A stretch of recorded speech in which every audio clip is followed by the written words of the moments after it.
Hema committee report പുറത്തു വന്നതിന് പിന്നാലെ സിനിമാ നയ രൂപീകരണത്തിന് ഒരു കൺസൾട്ടൻസി നിയോഗിക്കാൻ സർക്കാർ ഇപ്പോൾ ആലോചിക്കുന്നു. സിനിമ നിർമ്മാണ വിതരണ പ്രദർശന മേഖലയിലെ പ്രശ്നങ്ങൾ വീണ്ടും ഈ കൺസൾട്ടൻസി സ്ഥാപനം പഠിക്കും.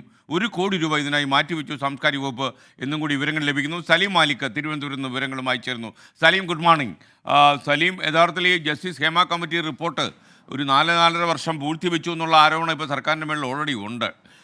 സർക്കാർ എന്തിന് പൂഴ്ത്തിവെച്ചു എന്ന് ചോദിച്ചാൽ അവർക്ക് മറുപടി പറയാൻ പറ്റാത്ത സാഹചര്യം. അതിൻ്റെ കൂടെയാണ് ഈ പ്രശ്നങ്ങളിൽ സർക്കാർ എന്ത് നിലപാടെടുക്കും, പോലീസ് കേസെടുക്കുമോ, പല പല പ്രശ്നങ്ങൾ. വിവരങ്ങൾ പറയും.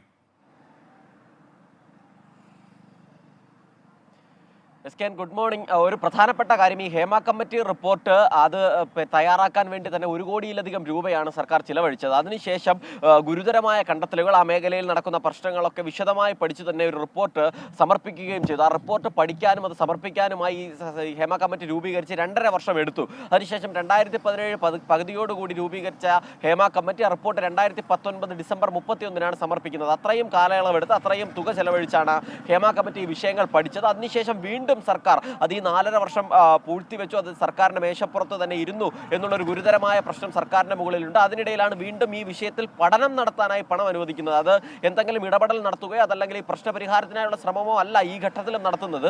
സിനിമാ മേഖലയിലെ നിർമ്മാണ വിതരണ മേഖലയിലെ പ്രശ്നങ്ങൾ, പ്രദർശന മേഖലയിലെ പ്രശ്നങ്ങൾ പഠിക്കാൻ വീണ്ടും 1 കോടി രൂപ അനുവദിച്ചിരിക്കുകയാണ്. അതും ഈ മാസം 5-ാം തീയതിയാണ് ആ സാംസ്കാരിക വകുപ്പ് ആ തുക അനുവദിച്ചത്. നേരത്തെ തന്നെ ചലച്ചിത്ര അക്കാദമി ഇതുമായി ബന്ധപ്പെട്ട ഒരു കൺസൾട്ടൻസി രൂപീകരിക്കണമെന്നൊരു ആവശ്യം ഉന്നയിച്ചിരുന്നു. അത് അംഗീകരിച്ചുകൊണ്ടാണ് ഈ 1 കോടി രൂപ ഇപ്പോൾ സാംസ്കാരിക വകുപ്പ് അനുവദിച്ചിരിക്കുന്നത്. അപ്പോഴും ഇനി എത്ര കാലം ആ പഠനത്തിന് വേണ്ടിവരും, അതിനുശേഷം സിനിമാ നയം രൂപീകരിക്കുന്നതിന് എത്ര കാലം വേണ്ടിവരുമെന്നതൊക്കെ ഒരു വലിയ ചോദ്യമാണ്. പക്ഷേ മന്ത്രി ഇപ്പോഴും പറയുന്നത് 1 മാസത്തിനുള്ളിൽ സിനിമാ നയം രൂപീകരിക്കുമെന്നാണ്. ഈ 1 മാസത്തിനുള്ളിൽ സിനിമാ നയം രൂപീകരിക്കുമെന്ന് മന്ത്രി മുൻപും പലകുറി പറഞ്ഞിട്ടുള്ളതാണ്. പലതവണ സിനിമാ നയം ഇതാ വരുന്നു എന്നൊരു പ്രതീതി സൃഷ്ടിച്ചിട്ടുള്ളതാണ്.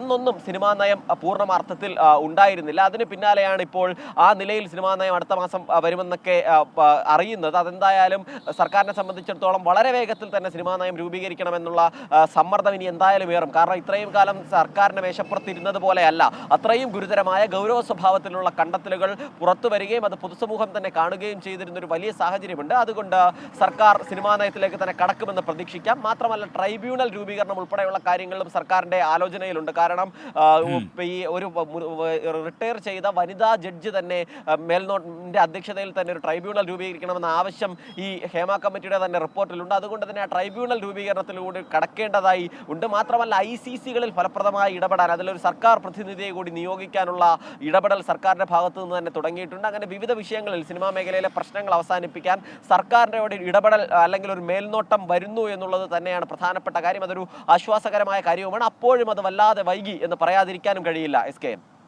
Okay, thank you, Salim Malik. Ms. Malus, SKN, what are you doing here? എന്ന് ഈ ഹിറ്റ് പരിപാടിയിൽ അവതരിപ്പിച്ച കാലത്ത് താങ്കൾ ഏഷ്യാനിൽ വെച്ചൊരു മേലുദ്യോഗസ്ഥൻ അങ്ങനെ ചോദിച്ചോ, പുളിയറക്കോണത്ത് വെച്ച് എന്ന് ചോദിക്കുന്നത് യഥാർത്ഥത്തിൽ ക്യൂവിൽ വന്ന ഒരു അഭിമുഖത്തെ അടിസ്ഥാനമാക്കി മനീഷ് നാരായണനുമായി ഞാൻ സംസാരിച്ചതാണ് താങ്കളുടെ ചോദ്യത്തിൻ്റെ ആധാരം എന്ന് ഞാൻ മനസ്സിലാക്കുന്നു. അത് എൻ്റെ ഹൃദയത്തിൽ നിന്ന് മാത്രമേ സംസാരിച്ചുള്ളൂ. അതിൽ സംസാരിക്കാൻ വേണ്ടി ഞാൻ പ്രിപ്പറേഷനോ റിഹേഴ്സലുകളോ ഒന്നും എടുത്തിട്ടില്ല. പിന്നെ എന്തെങ്കിലും സംഭവം അഥവാ സംഭവിച്ചിട്ടുണ്ടെങ്കിൽ ഇത്രയും പതിറ്റാണ്ടുകൾക്ക് മുമ്പുള്ള കാര്യം പറയുമ്പോൾ ഉണ്ടാകുന്ന ഓർമ്മപ്പിഴവിൽ നിന്ന് എന്തെങ്കിലും സംഭവിച്ചിട്ടുണ്ടെങ്കിലേ ഉള്ളൂ. ഇതിനകത്ത് ഓർമ്മപ്പിഴവല്ല.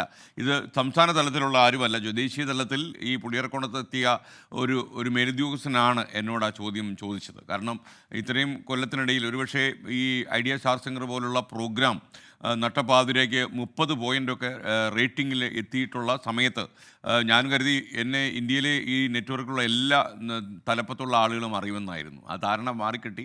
എന്താ നിങ്ങളുടെ ചെയ്തുകൊണ്ടിരിക്കുന്നതെന്ന് അത് എന്നോട് ചോദിച്ചു.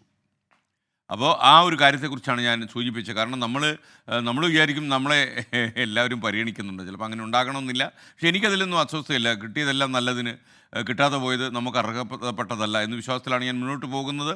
അതുകൊണ്ട് തന്നെ ഇതൊന്നും എന്നെ അലട്ടുന്നില്ല. ഞാനൊരു അനുഭവം പറഞ്ഞു എന്ന് മാത്രമേ ഉള്ളൂ.